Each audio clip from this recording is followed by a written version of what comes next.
రాష్ట్రంలో గంజాయి వినియోగం నగరాల నుండి జిల్లా కేంద్రాలతో పాటు గ్రామ స్థాయికి విస్తరించింది. రాష్ట్ర ప్రభుత్వం మాదక ద్రవ్యాలపై ఉక్కుపాదం మోపుతున్న గంజాయి రవాణా పూర్తి స్థాయి నిలువరించలేకపోతున్నారు. దీంతో పట్టణాల నుండి గ్రామ స్థాయికి గంజాయి చేరుతుంది.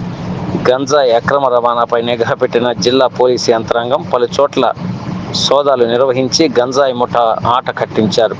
వివరాల్లోకి వెళ్తే ఒంగోలు గ్రామీణ సర్కిల్ పోలీసులు సోమవారం వలపన్ని గంజాయి అక్రమ రవాణా చేస్తున్న ముఠాను అదుపులోకి తీసుకుని వారి వద్ద 4 కేజీల గంజాయితో పాటు 10,000 రూపాయల నగదు స్వాధీనం చేసుకున్నారు. పోలీస్ కార్యాలయంలో నిర్వహించిన మీడియా సమావేశంలో డీఎస్పీ రాయపాటి శ్రీనివాసరావు, సిఐ శ్రీకాంత్ బాబుతో కలిసి వివరాలు వెల్లడించారు.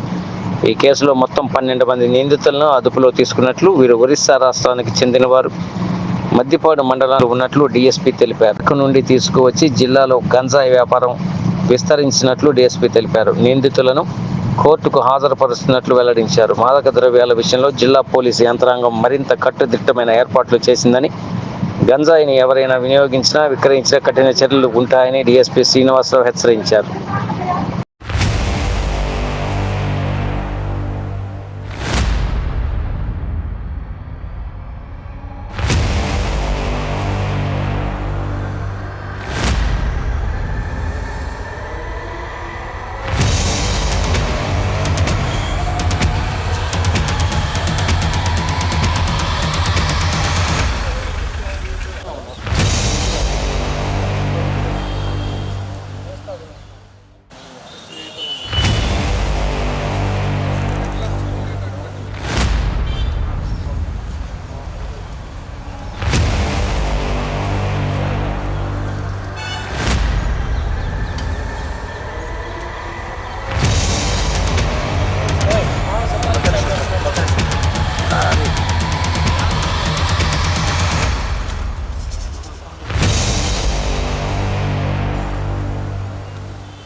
రాష్ట్రంలో గంజాయి యొక్క పరిస్థితి ఎలా ఉందన్నది ఆనరబుల్ సీఎం గారు కానీ లేదంటే ఎంటైర్ స్టేట్ గవర్నమెంట్ మొత్తం కూడాను దీన్ని ఎట్లాగైనా సరే ఎట్టి పరిస్థితుల్లోనైనా అరికట్టాలన్నటువంటి ఉద్దేశం చొప్పున కొత్తగా ఒక ఆర్గనైజేషన్ కూడా తీసుకురావటం జరిగింది. అట్లాగనే మన జిల్లాలోకి ఈగల్ అని చెప్పేసి కొత్తగా వచ్చినటువంటి ఆర్గనైజేషన్, మీరందరూ narcotics, drugs and psychotropic substances వీటిని ప్రివెంట్ చేయాలన్నటువంటి ఉద్దేశం చొప్పున ఏర్పడినటువంటి ఆర్గనైజేషన్ అది. అట్లాగనే మన జిల్లాలోకి వచ్చేటప్పటికి మనకు జిల్లా ఎస్పీ గారు కూడాను దీని మీద పూర్తిగా కాన్సన్ట్రేషన్ చేయటం జరిగింది. జిల్లాలో ఇది కనపడకుండా చేయాలని చెప్పేసి ఆ ఉద్దేశం చొప్పున మనకు ఒక చోట ఒక్క చైన్ లింక్ కనుక దొరికితే ఆ లింకు అలాగా చాలా దూరం ఉండేటటువంటి పాసిబిలిటీ ఉంది. అట్లాంటి ఆ విధంగా దొరికినటువంటి ఒక చైనే మనకు వెల్లంపల్లి దగ్గర ట్రేస్ చేయటం జరిగింది.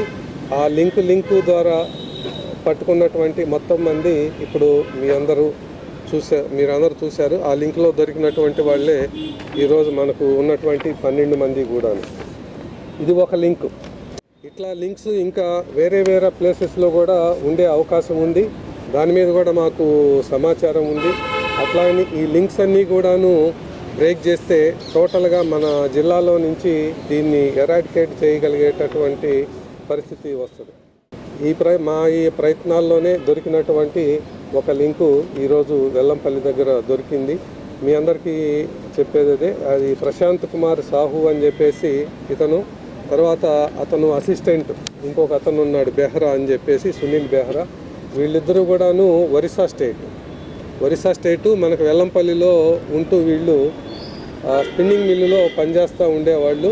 ఈ స్పిన్నింగ్ మిల్లులో పనిచేస్తూ అది క్లోజ్ అయిన తర్వాత ఈ వ్యాపారం ఈ విధంగా మొదలుపెట్టడం జరిగింది. వీళ్ళిద్దరూ ఒరిస్సా స్టేట్ వాళ్ళే కనుక వాళ్ళు మనకు గంజా దొరుకుతుందంటా కూడాను ఆరిజిన్ మొత్తం కూడాను ఒరిస్సా స్టేట్ నుంచే వస్తుంది. ట్రాన్స్పోర్టేషను ఏ విధంగా జరిగినా కూడాను మనకు ఆరిజిన్ ఎక్కడైతే దొరుకుతుందో అన్నది అది మాత్రం ప్లేసు మనకు ఏ లింక్ దొరికినా కూడాను ఒరిస్సా స్టేట్కి వెళ్తూ ఉంది. ఆ విధంగా ఒరిస్సా స్టేట్ వాళ్ళు మన దగ్గర ఇక్కడ స్థిరపడినటువంటి వీళ్ళిద్దరూ మిగతా వాళ్ళ ద్వారా మిగతా వాళ్ళ ద్వారా కొంచెం వీళ్ళలో కొంతమంది కూడా కన్జంప్షన్ అలవాటు ఉన్నటువంటి వాళ్ళు కూడా ఉన్నారు. వీళ్ళు at the same time consumption అట్లానే స్మాల్ పాకెట్స్లో సేల్ ఇది చేస్తూ ఉన్నారు. మనకు దొరికినటువంటి ఒక ఆధారం చొప్పున మొత్తం ఈ చైన్ అంతా కూడాను ఈసారి బ్రేక్ చేయగలిగాము.